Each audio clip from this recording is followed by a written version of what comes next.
Bienvenue sur Africa 24 pour cette nouvelle édition de l'Africa Tonight. Voici les titres de l'actualité. L'ancien président béninois Thomas Boniaï en appelle à la CEDEAO dans une lettre adressée au président sénégalais Macky Sall et nigérian Muhammadu Buhari. Il alerte sur la crise politique que traverse le Bénin. Une demande d'expertise médicale rejetée au Gabon, celle du collectif d'opposants appelle à agir. Le collectif souhaite prouver l'incapacité du chef de l'État à gouverner le pays en raison de son état de santé. Une requête irrecevable pour le tribunal de première instance. Et puis en République démocratique du Congo, après 63 ans d'activité, une carrière exceptionnelle, Lutumba Simaro s'en est allé. Il est décédé le 30 mars dernier à l'âge de 81 ans. Ses obsèques se sont déroulées ce dimanche 5 mai.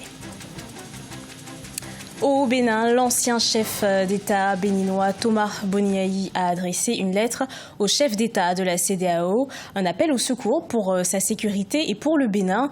Depuis les événements des 1er et 2 mai, il n'aurait pas quitté son domicile. L'ancien chef d'État indique dans son courrier que son domicile est toujours encerclé par les forces de l'ordre. Les précisions de Solène Duplessis. Depuis les violences post-électorales des 1er et 2 mai derniers, la situation reste tendue au Bénin. Des affrontements ont éclaté entre manifestants et les forces de l'ordre, présents massivement autour du domicile de l'ancien chef d'État, Thomas Boniaï, qui dénonce un état de siège. Dans une lettre adressée au président sénégalais et nigérian Macky Sall et Muhammadu Buhari, Boniaï dénonce les violences et le processus électoral et en appelle à l'implication de la CEDEAO en vue d'une décrispation. Il faut sincèrement que la communauté internationale se saisisse du dossier, préserve la vie des populations civiles qui ont toujours le droit de manifester pacifiquement, mais aussi garantisse la sécurité des membres de l'opposition, y compris celle du président Boniaï et de sa famille. La stabilité du Bénin impacte nécessairement sur la stabilité de la sous-région. Donc, je pense que c'est dans l'intérêt de la communauté internationale et de la CEDEAO en particulier de se saisir de ce dossier. Les élections législatives du 28 avril se sont soldées par des violences post-électorales inédites dans le pays qui ont fait, selon l'opposition, 9 morts et plusieurs blessés. Des élections dont était exclue l'opposition. Après avoir appelé au boycott du scrutin, les 2 anciens présidents, Boniaï et Nicéphore Soglo, avaient lancé un ultimatum de 48 heures au pouvoir pour annuler ces législatives au profit d'élections inclusives. Une requête de l'opposition rejeté par le gouvernement. Il est apparu clairement que les 2 chefs d'État, anciens chefs d'État, avaient un contentieux particulier, personnel, familial ou autre, avec l'actuel chef de l'État, et donc poursuivaient des objectifs qui n'avaient rien à voir avec les élections. Malgré les contestations, la Cour constitutionnelle béninoise a validé le 2 mai les résultats des élections législatives controversées. 2 coalitions proches du pouvoir, l'Union progressiste et le Bloc républicain, pourront donc siéger au Parlement à partir du 15 mai. Toutefois, le taux de participation, seul véritable enjeu du scrutin, se situe à 27,12% selon les résultats définitifs proclamés par la haute juridiction. Un taux historiquement bas. Irrecevable, verdict rendu par le tribunal de première instance de Libreville au Gabon au sujet de la requête du collectif Appel à agir. Ce collectif a formulé le 28 mars dernier une demande d'expertise médicale du chef de l'État, Ali Bongo Ondimba. L'objectif, prouver son incapacité à gouverner le pays depuis son AVC de 2018. Reportage de Neilei Claude-Bessa, commenté par Victoria City. Au Gabon, le tribunal de première instance de Libreville a jugé irrecevable la requête du mouvement citoyen dénommé Appel à agir. Le 28 mars 2019, le mouvement citoyen avait saisi la justice pour réclamer la mise en place d'une commission médicale devant déterminer la capacité du président Ali Bongo Ondimba à exercer pleinement ses fonctions. Selon ce mouvement, le chef de l'État ne serait plus capable de diriger le Gabon suite aux conséquences de l'accident vasculaire cérébral dont il a été victime le 24 octobre 2018. Nous avons vu M. Ali Bongo qui est rentré au pays et qui ne présentait pas les garanties d'une santé capable de lui permettre de poursuivre son activité. C'est pour ça que nous avons lancé l'appel à agir, parce que la question que nous nous sommes posée était de savoir qui gouvernait le Gabon pendant qu'Ali Bongo était dans cet état. Qui gouverne ?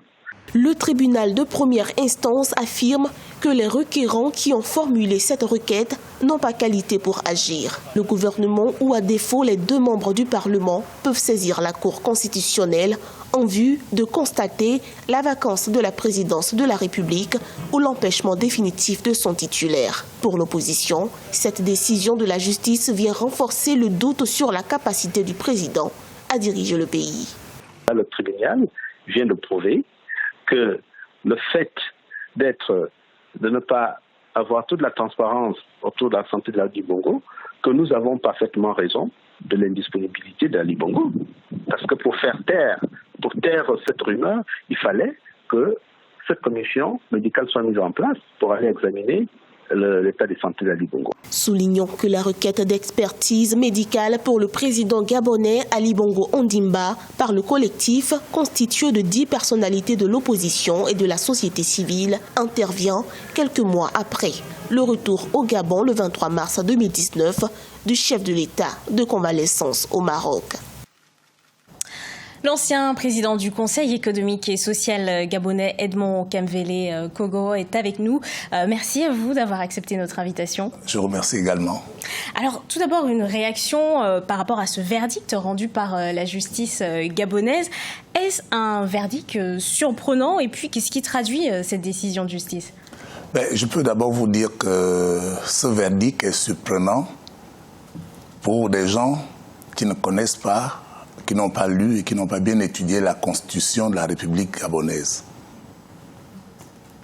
Pour moi, tous ces problèmes tournent autour de la loi, tournent autour de la Constitution. Et comme je l'ai vu dans mon livre, je crois que vous allez le lire, il vient de sortir, la Constitution donne d'énormes pouvoirs à l'exécutif, au président de la République du Gabon et à son exécutif. Le problème de fond est là. J'ai l'habitude de dire que les gens, des personnes qui se plaignent aujourd'hui, ce sont des personnes, moi-même y compris, qui avons adopté cette constitution d'abord en 1958, quand le général Gaulle est arrivé, et qu'il a inversé les pouvoirs. Il a dit que le Parlement est maintenant en dessous de l'exécutif. Tout le problème part de là. Pour vous, par rapport à la Constitution, cette requête du collectif n'est pas légitime? Non, je dis que la loi est conforme, le verdict est conforme à la Constitution, qui dit que le président de la République nomme tous les magistrats, est président du Conseil de la magistrature, le président de la République est chef de l'exécutif, c'est lui qui dirige le Conseil des ministres, le président de la République est chef de l'économie, c'est lui qui donne les chèques aux entreprises pour faire l'économie du Gabon.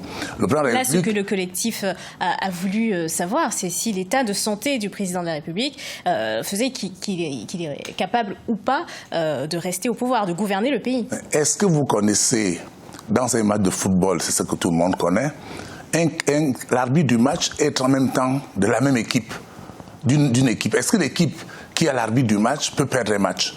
Je dis, ça étonne des gens qui n'ont pas bien regardé la Constitution, que la plupart des gens qui se plaignent aujourd'hui ont voté encore en 2005. Il y a des gens qui ont crié que cette Constitution n'est pas bonne. Et je suis là. Et mon livre, après 4 ans d'études, vient de le prouver. Tant qu'on n'aura pas changé de modèle de Constitution, qu'on aura gardé le maître de Gaulle ou le président exécutif au-dessus du Parlement, ce n'est plus une démocratie.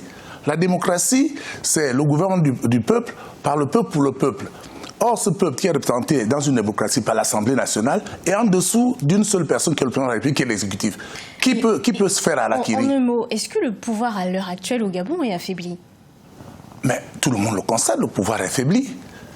Tout le monde le constate. Mais qu'est-ce que les gens peuvent faire avec une constitution qui dit que c'est la Cour constitutionnelle qui va donner un verdict pour son équipe, puisque le président de la Cour constitutionnelle est nommé par le président de la République? La plupart des institutions, il n'y aura pas de changement. C'est pourquoi je dis c'est la Constitution de 1958, cette Constitution de la Ve République, qu'on nous a imposée, qui crée le problème. Et que je viens de découvrir 4 ans après qu'il faut changer. Si on ne la change pas, on va même remplacer le président Ali Bongo. Celui qui viendra passera dans le même travail. Vous le constatez, dès que la personne qui est à l'opposition dit qu'il n'y a pas de démocratie, il n'y a pas de démocrate, elle vient, elle fait pire. Elle met les chats dans la rue. Pour vous, le mot de la fin, c'est le changement. La réforme de la Constitution, c'est le système qui est mauvais. Comment vous comprenez qu'en France, il y a les gilets jaunes, le Bénin est en train de brûler, la plupart des pays francophones ont les mêmes problèmes. Il faut prendre un modèle constitutionnel comme dans les autres démocraties. La France elle-même qui a ce modèle est 27e démocratie du monde. Ça, c'est vérifié, vous pouvez aller dans Google, dans partout. Les pays africains francophones sont 100 et quelques. Ça veut dire qu'on n'est pas en démocratie dans nos pays à cause de cette constitution. Ben, merci à vous. Voilà. Voilà. Pour vous, la solution, c'est le changement. Merci. Changement de la constitution d'abord. Changement de la constitution. Quel que soit l'homme que vous mettrez, si la constitution n'est pas changée, vous n'aurez aucun résultat. L'arbitre sera en même temps le capitaine de l'équipe qui commande. Voilà. Ok. Ben, merci à vous. C'est moi qui vous remercie. D'être venu. Ok, c'est moi. Ce 5 mai, la rumba congolaise fait ses adieux à Lutumba Simaro. Ce guitariste, auteur, compositeur de plusieurs tubes à succès est décédé le 30 mars dernier à l'âge de 81 ans. Le chef de l'État, Félix Tshisekedi, et plusieurs personnalités sont venues lui rendre hommage. Reportage de notre correspondant Jacques Amboka. C'est un monument de la rumba congolaise qui a été enterré ce dimanche 5 mai à Kinshasa. Lutumba Ndomanueno, appelé poète par la sagesse exprimée à travers ses innombrables chansons, ce guitariste, auteur-compositeur, a reçu les hommages dignes de sa grandeur. Des obsèques en présence de plusieurs personnalités du pays, dont le chef de l'État, Félix-Antoine Tshisekedi Tshilombo. Il nous a légué une œuvre intemporelle et intarissable même, plein de sagesse et à travers lesquels on peut retrouver plusieurs thématiques. Et ainsi donc, on peut dire que Lutumba Simaro continue à survivre. Durant de Franco Luambo Makiadi, de Rochero Taboulei, Lutumba a hérité de son compagnon Franco l'orchestre tout-puissant Oke Jazz avant de l'abandonner et créer son propre groupe Bana Oke. Auteur de plusieurs tubes à succès, dont Mabele, Maya, Testament, Eau bénite, c'est un répertoire varié et riche, illustrant la valeur de la rumba congolaise qui constitue l'héritage de cet artiste. Lutumba Ndomanueno a été pour beaucoup pour le progrès de la musique congolaise moderne. Il s'est révélé comme un grand peintre de la société. En mars 2018, alors qu'il totalisait 80 ans et pris par le poids d'âge, Lutumba Simaro Massia a fait ses adieux à la musique après 63 ans d'une carrière exceptionnelle. Décédé le 30 mars à Paris à l'âge de 81 ans, c'est donc une bibliothèque de la culture congolaise qui s'est écroulée. Ce journal a été préparé par l'ensemble de la rédaction. Merci à vous de l'avoir suivi. Retrouvez dans un instant une nouvelle édition de l'actualité sur Africa 24.